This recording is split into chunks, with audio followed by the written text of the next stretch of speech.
Hello and welcome to episode 17 of the Kickoff, the My Betting Mate football podcast, where we look at all things A-League and English Premier League. This week, I'm once again joined by Nick Dabano. Nick, welcome. No, thank you for having me, Matt. And another big weekend of action in the A-League and the Premier League with finals races heating up, title races heating up, premiership races heating up. So plenty to dig into.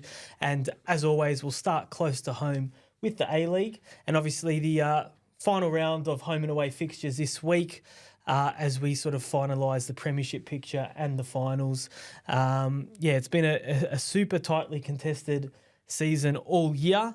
So we'll just dive into the fixtures and look at the ramifications of each one of those this week with the final race shoring up. So it all starts with Brisbane Roar taking on Adelaide United. I guess one of those games without a heap riding on it. The finals race is done for both of these teams. But I guess, this is probably the last time we might talk about both of them on the pod. How would you sort of assess their seasons? It's been an interesting one for Brisbane. I mean, it started with so much promise. Ross Aloisi coming in, making the final of the Australia Cup. He promised an attacking style of football. He brought in quite a few young kids as well, headed up by the likes of Thomas Waddingham, who we'll talk about a little bit later. But, they started the season really strongly, but it seemed like things started to change in December. They had they had a defeat against Western United, and then Ross Aloisi was off to China and went and joined Kevin Muscat at Shanghai. Luciano Trani takes over for a game as the interim head coach. They lose that game, 8-1 against Melbourne City. Then he gets moved on. They bring in Ben Khan, very highly rated coach from outside the A-League system, finally got his opportunity. Then he had to step away after a few games, and now they got Ruben Zagovic in. It's just been such a disrupted season for them. There's been no continuity. 4 different head coaches this season. Now Ben Khan's officially departed the club and Ruben Zagovic has been signed on as the permanent head coach for the next 2 seasons. So I think the big takeaway for Brisbane is that they've been able to, I guess, first and foremost, they've been able to blood quite a few talented youngsters coming through, the likes of Thomas Waddingham, Quinn McNichol. They've had Keegan Yalicic come back. Henry Hawes taken strides this season. They've brought in some good young players that have been able to make those strides. But it is disappointing, I think, that they're not playing finals. They haven't played finals now for a few years. They'll back at Suncorp this year, but there were issues with the pitch there as well, which weren't. It's just as a hallmark of the lack of rectangular facilities in Queensland, which allow for it's been a long discussion, which is a story for another day. But Brisbane have they've moved back, they're away from Redcliffe, but on the fields, final of the Australia Cup, not winning that was disappointing. They really could have. They were leading in that game, and that was a game that they could have won. But not making finals as well this year doesn't help. But all the off-field stuff, with all the turmoil with coaching changes and everything, it doesn't help. So, look, they're in a chance to finish this on a little bit of a high. I know that the bottom 4, it technically doesn't matter if you're going to play an Australia Cup playoff, but it's an unnecessary game that no one really wants to be part of because you start your pre-season a lot earlier and, it's not an ideal game to play in before, you want to know at least you're in the round of 32, but conversely for Adelaide, it's been a disappointing year. I mean, promised so much at the start of the season and then things just dipped. After being a semi-finalist for so many years and now this year not making the finals altogether is really disappointing. There has been some bright sparks. Hiroshi Ibasuki's had a good season. Mork's ended the season well. Iran Kunda's been up and down. It feels like that's been the story of the year for them ever since he signed for Bayern Munich. They've lost another young player in Giuseppe Bovalina who's signed for Vancouver in the MLS. So that's important for Adelaide that a lot of their young players are getting picked up by overseas teams. And, it goes to show the pipeline is still well and truly working there at Adelaide, but they've got some big discussions in the off-season as to where the club is at. They've got a lot of players coming out of contract. What does the squad look like next season? It didn't help losing Craig Goodwin only a matter of weeks before the season as well. But, when that sort of money comes in, it's hard to say no. Disappointing to lose him, though, from losing your best player, losing a Johnny Warren medalist, plays the heart and soul of the team. So it was always going to be tough to replace him. But overall, I think disappointing for Adelaide, an element of disappointment for Brisbane. But if they can finish this season in that 7-8 area, it's a little bit of a silver lining, but they need stability going into the off-season. But going to pick a result in this game. I'm going to say it's going to be a draw. Yeah, draw seems their seasons have really mirrored one another in that they've been, some green shoots there and maybe something that they can be optimistic about for coming years. But ultimately, to have fallen short this year, I think both will feel a bit frustrated that the key moments this year didn't really go their way.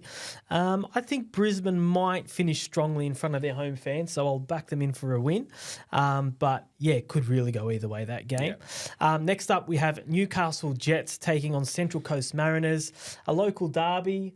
We spoke a bit about the uncertainty around Newcastle Jets last week, so I'm not sure we need to go into that. But Central Coast really playing to keep their premiership hopes alive. It is still on their boot. They need to win both their remaining games. They obviously play on this weekend, and then they have another game against Adelaide United later on as well. How would you look at this match? Well, the Jets have been playing spoiler for just about everyone. They really hindered Wellington's push last week with taking a point off them at home. They're finishing this season really strongly, which is a really good sign. I think despite all the things that have gone wrong for the Jets this year off the field, on the field, Apostolos Stamatolopoulos, Ryan Scott, those sort of players really stepping up this year and showing what they can do have been a real bright spark for them. But they've got a real opportunity to, cause a little bit of a stir in this final game. The Mariners haven't played a league game by the time this kicks off in 2 weeks. They were in Kyrgyzstan for their first leg of that semi-final AFC Cup game. Then they got stuck in Dubai with the floods there at Dubai Airport, so the game against Adelaide got shifted. As of recording, they're playing tonight in the second leg, which, hopefully for their sake, they are able to win and progress through to the next round. So it's a busy slate of games for the Mariners. This is the game that's, unfortunately for them, sandwiched right in the middle. But I think they'll handle business. They've been very good against the Jets the last little while. The Jets have finished strongly, and I think there'll be a good turnout for them for this game. And, hopefully, it's not the final time we see them, but I think the Mariners are going to come away with a win there, defeating the Jets, and just making things quite interesting going into that final day. Yeah, there's just so much, congestion for the Mariners in terms of fixtures. They have sort of handled it pretty well all year. They tend to do pretty well in these derbies. So, I don't really see a reason to tip against them. So I'll agree with you there, Central Coast Mariners to win.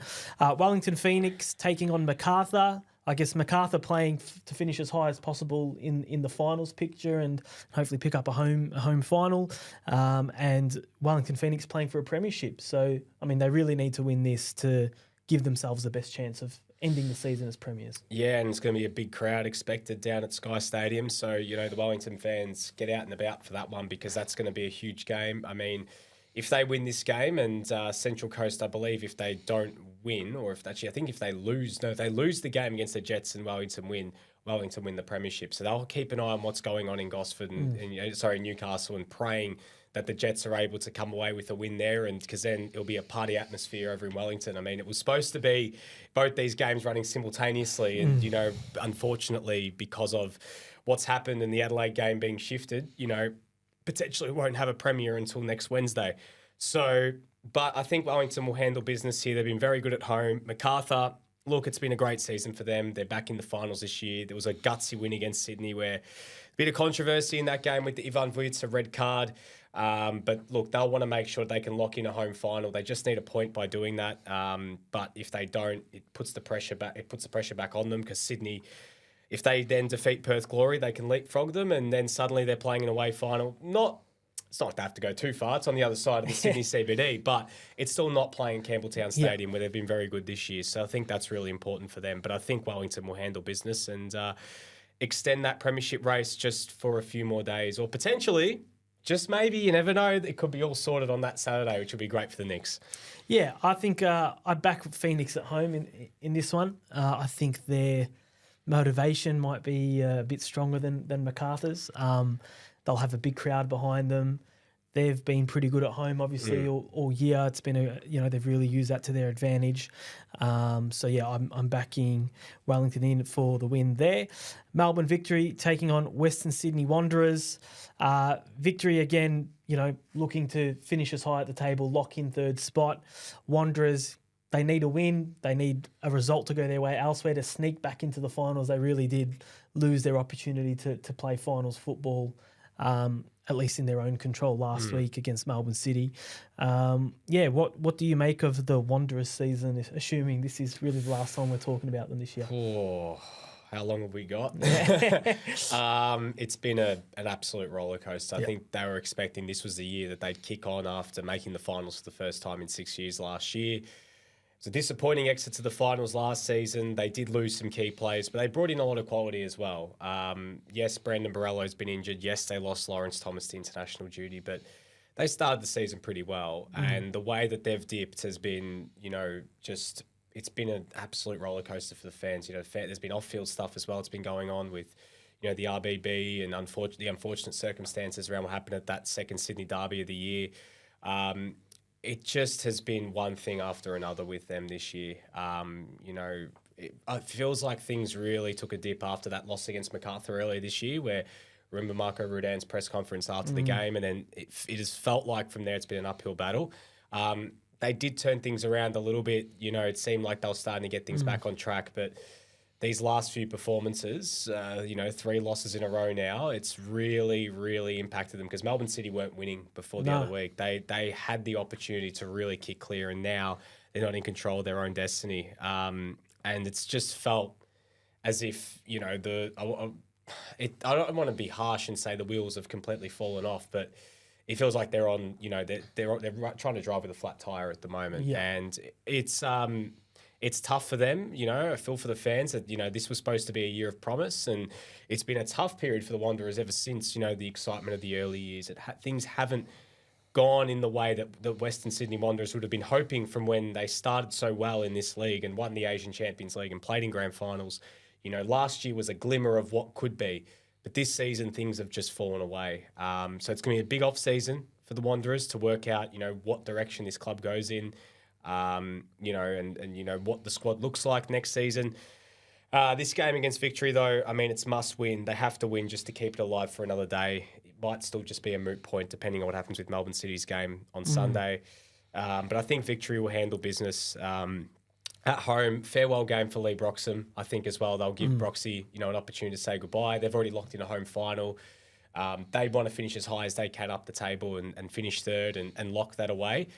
So they'd want to make sure that they can, finish on the highest note possible going into finals with plenty of momentum. And I think they'll handle business against the Wanderers and put the final stake in their season. Yeah, Victory for me. You've touched on Broxy, an incredible career in the A-League, and it'll be a great occasion for him. I'm not sure what part, if it's been confirmed he'll start or what sort of role he'll play in the game, but regardless, a momentous occasion for the club and for Broxham. So, I think it'll be a victory win there, particularly with them looking to really lock in that third spot. Sydney FC take on Perth Glory. Perth have sort of finished the season with a bit of a whimper. Some big defeats over the last couple of weeks. Sydney FC looking to give themselves every opportunity to finish that little bit higher up the table. How do you see this one going? Sydney winning this game comfortably. A disappointing result last week against MacArthur. They, failed to take advantage of their numerical advantage, and really, that's a game that they would certainly be ruined they didn't get more from. An opportunity now against the Perth Glory team, as you mentioned, that have finished this season just skidding to the finish line. They're locked into the wooden spoon this year, which is disappointing for them. After only a few weeks ago, we were talking about them as a team that could push for finals. It's felt like ever since, they've got the ownership situation sorted that the performances have dipped a little bit. Adam Taggart's now leading the Golden Boot after 2 goals on the weekend, so he'll be looking to get his 20th goal this season and wrap it up ahead of Bruno Fornaroli and Apostolos Stamatolopoulos, so maybe something for to keep a little bit of an eye on. But I think Sydney at home should be quite comfortable winning this game. They'll want to give themselves every chance to potentially have that home final and hoping that Wellington do them a favour. So we'll see what happens on Sunday. Yeah, Sydney FC should win that one pretty comfortably for me as well. Melbourne City taking on Western United in the last of, the regularly fixtured home and away games. City, they'll need to win this to make certain of even a draw really with the goal difference will seal it for them. Do you see Western United mustering up a big game here? I think they'll give them a red hot crack. They've had some good games already this season. Western won in round 1, City won in earlier this year, but Western led in that game. And Western at the moment are just playing with freedom. It seems like the kids are getting the opportunities. So another 2 young kids score their first goal for the club in Ollie Lavelle and Abel Walati against Perth Glory in that 4-3 win on the road. in what has been such a tough season for Western United with their on-field performances and the way they've started this season, the biggest positive for them has not just been the move to Tarneet, it has been on the field with getting those kids on the field and showing what they can do. I mean, we're here on the ground here in Victoria and we're around the NPL circles a lot, and we've seen, in particular, just how good their academy setup is. I mean, last season, for those that don't know, they were in the second tier of Victorian football after just being promoted the year before, and they were a few minutes away from being promoted to the top tier, which is almost unheard of in what is a really tough competition. They just missed out, but the players who are part of that squad are now the players you're seeing playing at A-League level. Your Mac Ramaldis, your Kota Kadors, who's unfortunately hurt his leg this year and he's going to be out for a while. Abel Walati, Ollie Lavelle. We haven't seen much of Max Pacetto this year, but he's another one to watch out for. Sharbul Shamoon. There's a whole list of them. Luke Vickery.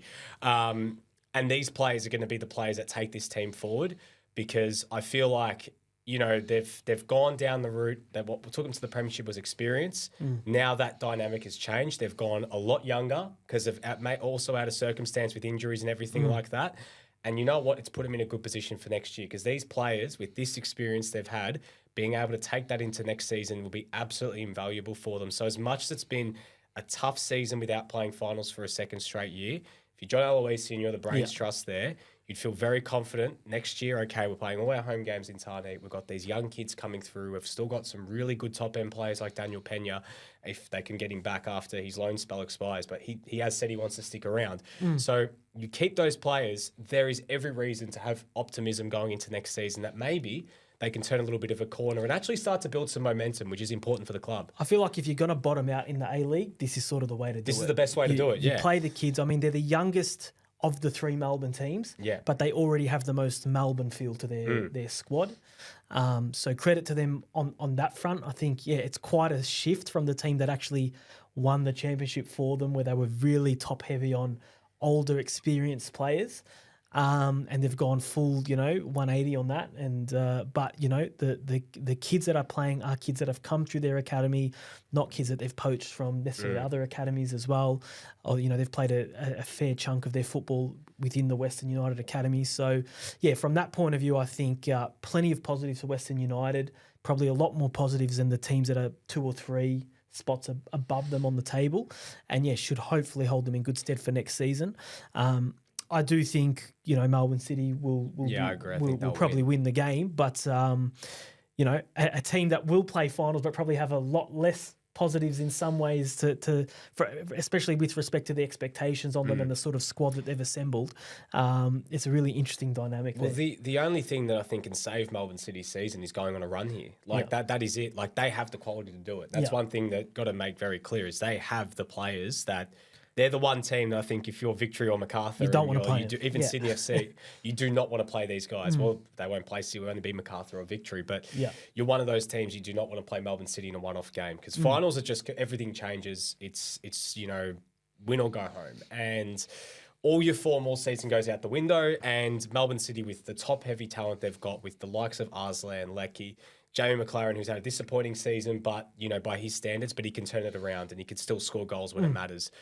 If they can get Marco Tilio back as well, it's a big in. They've got experience and they've got the players that have been there and done that.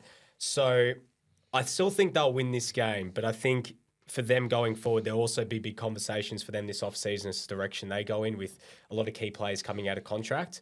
But coaching as well. Yeah, as well. Who's going to be the new head coach? Do they keep Aurelio Vidmar? Do they look elsewhere?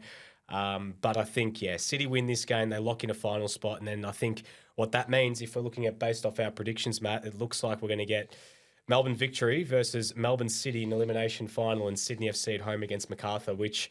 that's really good. Like, if honestly, if you're the A-Leagues, you're the APL right now, and you're looking at it, the Melbourne Derby elimination final is perfect. You expect a full house at Amy Park, and then 2 Sydney teams playing against each other, and hopefully a decent turnout as well, whether it's at Campbelltown or Allianz Stadium.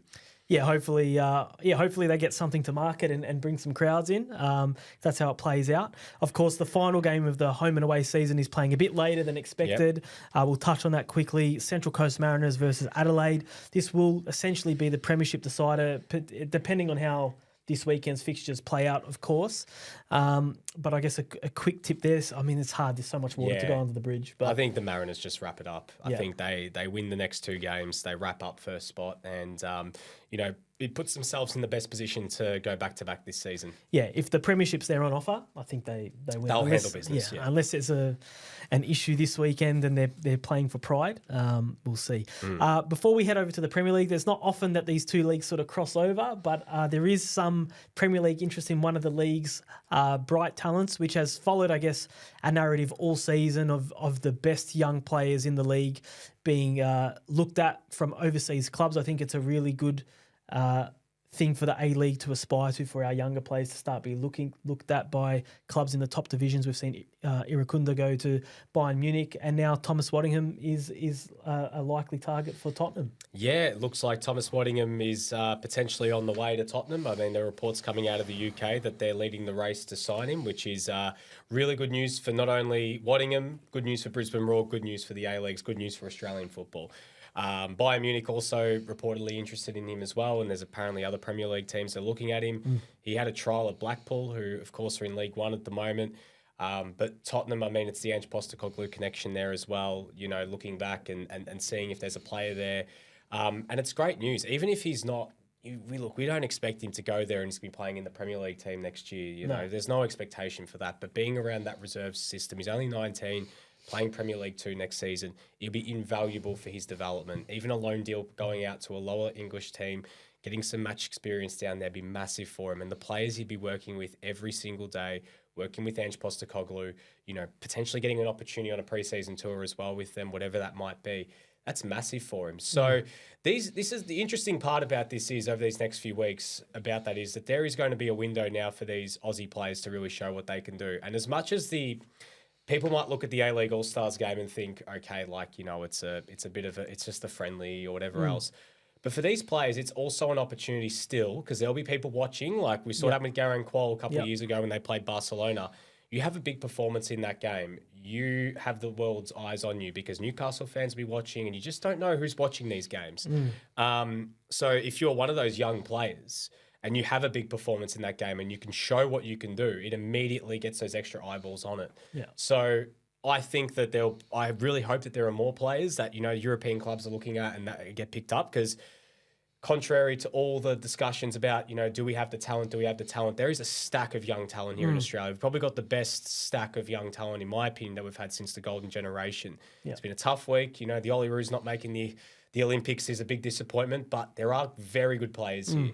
And there's going to be chances for these players to impress. And I think hopefully with these sort of games and more players making that move and more players going over there and impressing, they'll look to Australia more as an opportunity for them to go over. So it'll be great news if Tommy Waddingham can do it and be signed by Tottenham, because it'd be great to have another Aussie in the Premier League, even if he's not playing every week, but just having him in the Tottenham system, it'd be just massive for his development. 100%. Tottenham, the Premier League side, obviously having a bit of a quiet week, no games for them, but in the last week. But the title picture sort of remains an interesting one. Arsenal with a couple of good wins. They beat Chelsea 5-0 this morning as we record. They had a good win against Wolverhampton, which was a game that we thought might throw up a bit of a banana skin. And they've put themselves back on top, albeit having played 2 more games than Manchester City. But they really, in terms of just keeping the pressure on City, who still, despite exiting Europe, still have all these catch-up games to play, have 2 more games to play than the rest of the top 3, as well as a FA Cup final to contend with as well. It was really crucial that they went into this next period with that buffer, albeit with the extra games played. Yeah, I mean, they just had to get the job done, right? You've got to just put the pressure on the sides around you, control what you can control. It's all cliches, but that's all they can do right now. They lost control of their own destiny, but the beauty is they had a chance to kick ahead and put pressure back on City. A massive result against Chelsea. I mean, a 5-0 win at home, beating a local rival. Can't script any better for the Gunners. 3 points clear of Liverpool, 4 points clear of City, who obviously have those 2 games in hand. It's a big few weeks to come. They've got 4 games left. All they can do right now is win and hope for the best. you know, that the points that they dropped against Aston Villa are still going to ring home until, you know, until if things do turn around. But I think that right now they've put themselves in the best position that they can until City return to action this week. That's right. Liverpool also winning, so they remain in contention. At the other end of the table, a very fiery, interesting clash between Everton and Nottingham Forest. Nottingham Forest not too happy with the refereeing, the VAR. Yeah, who had control of the social media account? That's what I want to know. Yeah. Oh, hard position to be in. I'm sure that directive came from above, and you're the poor bloke or girl that has to press send on that tweet. Probably not the most comfortable thing you've ever done in your career. But so their survival hopes remain in the balance. They've got a big role ahead of them in the coming weeks. Everton, though, breathing that slightly bit easier with a win over Nottingham. Yeah, absolutely. 5 points clear now, 4 points clear of Nottingham Forest as well. They've put themselves in a really good position now to secure their place in the Premier League this season, or next season, sorry, but they really needed to win that game. Nottingham have now been dragged right back in, and Burnley's now starting to up the pressure too.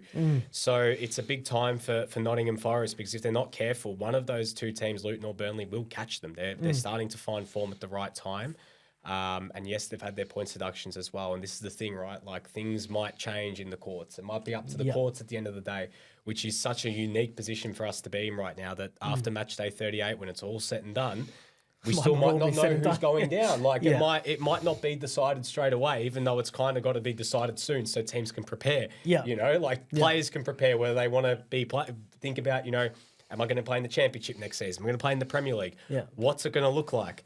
It's an absolute schmozzle at the moment, so hopefully that gets sorted out soon. But I think Everton have put themselves in a really good position to... They're not there yet, but I think a couple more wins and it should be enough. Usually 40 points is the magical number. So 3 wins and a draw should be enough, but it might even be less this year, because Luton's only got 4 games left, and their max points is, if my maths is correct, is 37. So they only need to win 3 games, and they could all but be safe with only maybe 1 more win. That's the reality of it. We'll dive into the fixtures, because we have a heap to preview, and obviously some of these are happening tomorrow morning as we record. So we'll endeavour to get this out this afternoon. But Wolves taking on Bournemouth. I mean, two sides really just jostling for mid-table. Maybe a few extra. 10,000, 100,000 pounds. A bit of in extra prize incentive money. to maybe, I don't know, can they still get to the Conference League? Maybe. I mean, all right. Look, I'll go Wolves win this game. Yeah, Wolves at home for me there as well. Crystal Palace taking on Newcastle. Palace with some good wins the last couple of weeks. They've shown there is a good football team in the midst there when they want to play. They beat Liverpool. They were really good against, admittedly, a very tired-looking West Ham, but... You know, you put 5 goals past anyone in the Premier League. That's an impressive win. Newcastle, a team that you probably feel disappointed, but I mean, they're still not too bad in the table. They're above United. They've got probably going to be Europa League this season. Yeah, they've still got European football to sort of play for. So, how do you see that one going? I think Palace win. I think that they're playing spoiler at the moment, and at Selhurst Park they're going to win again. I think as much as Newcastle need to win this game, Palace at the moment they're just having it their own way. They're having a bit of fun at the moment, a bit of swagger, and I think that they're going to win again. Yeah, it seems like the pressure's sort of come off. Their ballers are playing, and they're playing some nice stuff too. So I'm not sure. I think I'm a draw on this one, but it wouldn't surprise me to see Palace win either. Everton taking on Liverpool. Always love a Merseyside derby at Goodison Park. I mean, Everton... They feel like they're probably sort of safe now, and they would just love to put the final nail in Liverpool's Premier League title race. If Everton win this game, it'll be like winning a Premier League title for them, because that could keep them up and it could end Liverpool's title race, title hopes. That would be massive. They've had a good record as of late at Goodison Park of taking points off Liverpool, and I'm going to go with the form, and I'm going to say this ends as a draw. I think Everton get a point. A point will be as good as anything for them, because every point at the moment is crucial for them. But if that just knocks Liverpool back 1 peg, for them, because Liverpool's out of the Europa League now. They're out of that. They can't compete for that now. You know, and if they can't then go for the Premier League and they can really make things hard for them, they would love it. So I think Everton take a point off Liverpool just to make things a bit interesting. I think this could be one of those games Liverpool pull out in the final minutes. You know, they Bit of just a classic Klopp win, yeah. So I'm going to go Liverpool, but Interesting. it's going to be a great game. It's certainly one to look out for. Manchester United taking on Sheffield. I mean, United did it the hard way, as always, against Coventry. Geez. And you know what? Realistically, even as a United fan, I don't even know if that game should have got to penalties because that offside call was...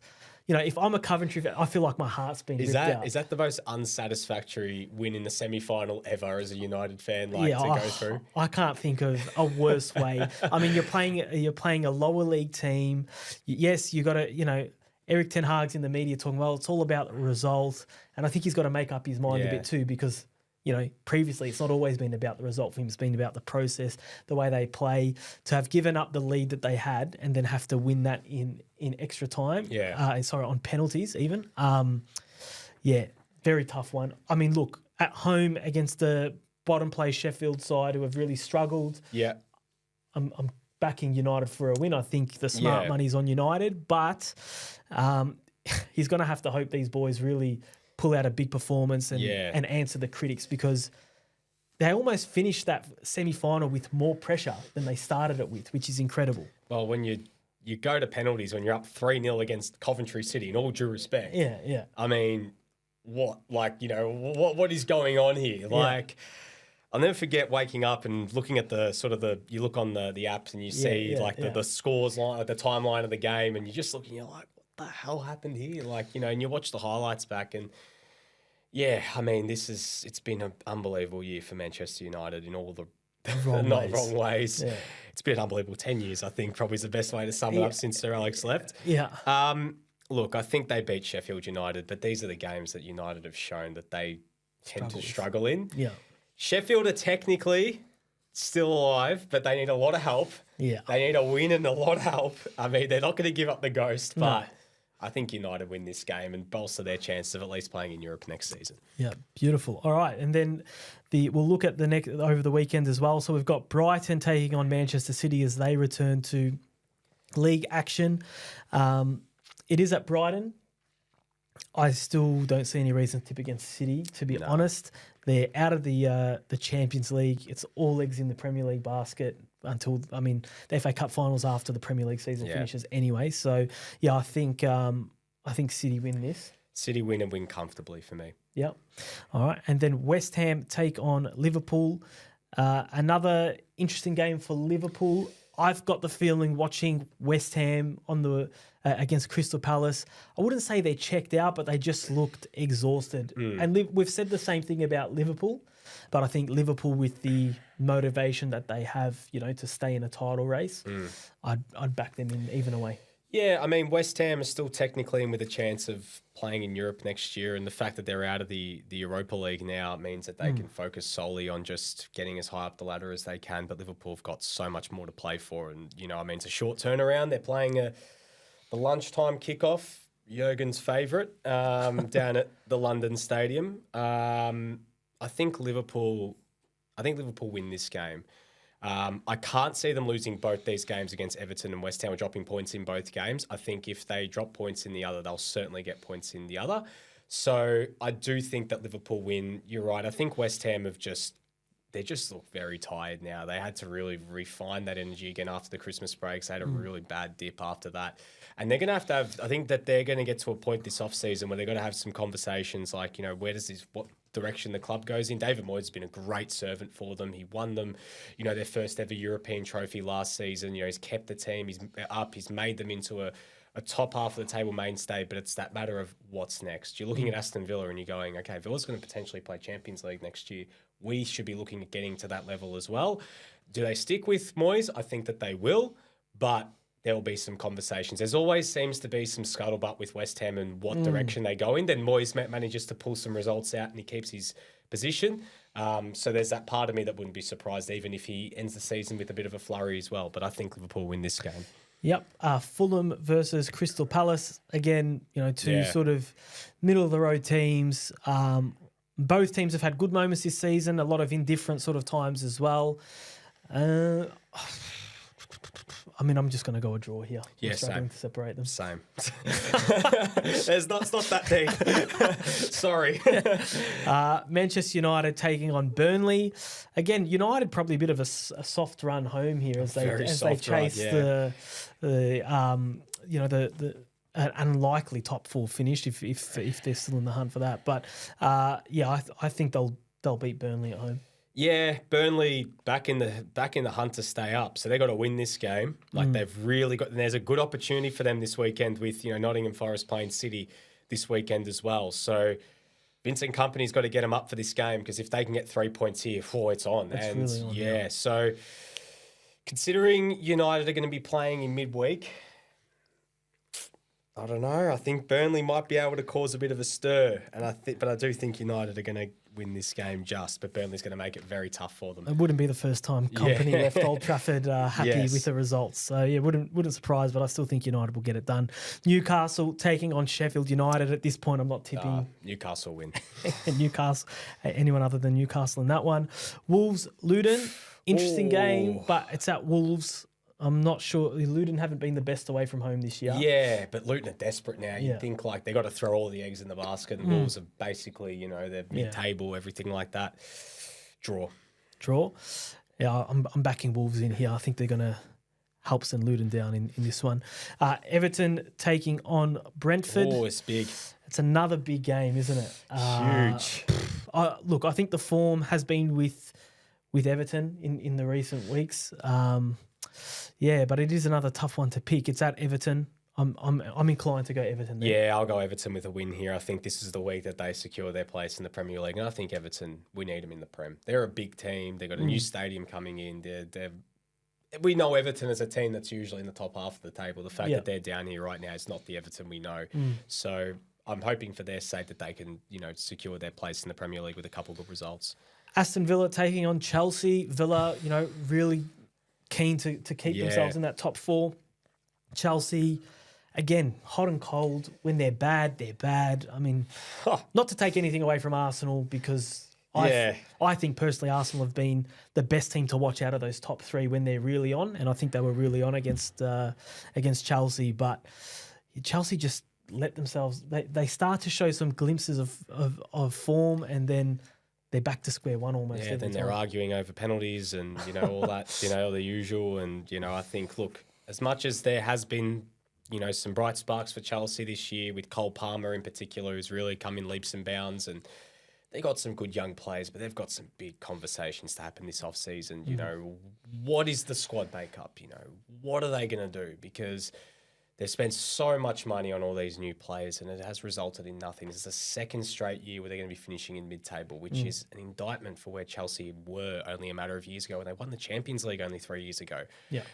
The dip has been too dramatic for a team of their stature. I feel for their fans at the moment that, are going through it. And it's never nice when, as a United fan, as I've seen as an AC Milan supporter as well, when a supporter of a team that you're used to with success and then things get pulled away, it's the withdrawals of it, and it feels even worse. You're just so used to winning all the time and being up there that when things turn, it feels like the end of the world. And it's felt like that now for 2 straight seasons for Chelsea. Villa, on the other hand, are having the year of their lives, and I've got no reason to tip against them. I think they get a win at Villa Park and edge one step closer to securing a place in the Champions League. Yeah, Chelsea is such an unknown. I'm inclined to go a draw here. I think Chelsea might just pull something out of the hat. And it would add a nice bit of drama to that top four race as well, and would help out Aussie Ange too, so that would be nice. Bournemouth take on Brighton. Again, a bit of a tough mid-table game to predict at this time of year. Just give it a draw. That's my... I'm going to go draw with this one, It's just these mid-table games where, both teams are like, just... They're happy, they're right. Yeah, we'll see. I think, I might tip a Bournemouth win at home, but we'll see how that one pans out. A massive game here. Tottenham taking on Arsenal. Arsenal obviously playing to really keep the pressure on Manchester City. Tottenham really need the win to get back in that top four hunt. It's going to be a great game. Oh, boy. You talk about Everton playing spoiler for Yeah. for Liverpool. Yeah. Jeez, if Spurs did it to Arsenal, just how heartbreaking that would be for Gunners fans, and how, talk about winning a trophy, Spurs fans would feel like they win a trophy if they were to ensure Arsenal don't win the Premier League. Oh, this is going to be this is such a tough game to pick. I mean, you know what? Like, I'm going to say Arsenal win this game. Yeah. Just. I I feel like Spurs are going to put them through hell, though. This is going to be one of those games that are going to feel like just, it's going to be a great game for us because we don't have we don't have the horse in the race. Yeah. But for those who do, especially those Arsenal fans, they're going to be feeling it. I think this is going to be, I think the Gunners are going to pull this one just out and defeat Tottenham. It's a really tough one for me to pick. I'm pretty confident there'll be a winner. Like, I don't think this one will end in a draw just because I think both teams are so desperate for a win. Neither's going to, and the way they both play, it will be a really entertaining game. I expect goals. I reckon more than 2.5 goals is a good bet here. But I tend to agree. I think my heart really wants me to tip Tottenham, but my head's saying Arsenal. So I'll put Arsenal forward as my tip. I think either way, this is going to be a memorable fixture. Yeah. I think regardless of what happens, we're going to look back at this game and say, this was the game that probably decided, the title. Because as much as even if Arsenal win, it still might be out of their control. But talking about, Spurs, they can still play spoiler if they help out Arsenal down the track and beat City in that game in hand. Yeah. So there's a lot that Spurs could do. They could really shake things up in the next few weeks. That's it. Nottingham Forest taking on Manchester City. Again, I think a lot of Forest angst in that game against Everton is because they know they've got this game against City coming up. Very hard to see them getting a point, let alone 3 against Manchester City. I'm certainly tipping City there. Same here. I think City win this game. Yeah, perfect. Well, that wraps up another week of the kickoff. Thanks for joining me again, Nick. No, thank you very much. And we'll see you again next week to review all the A-League and Premier League action.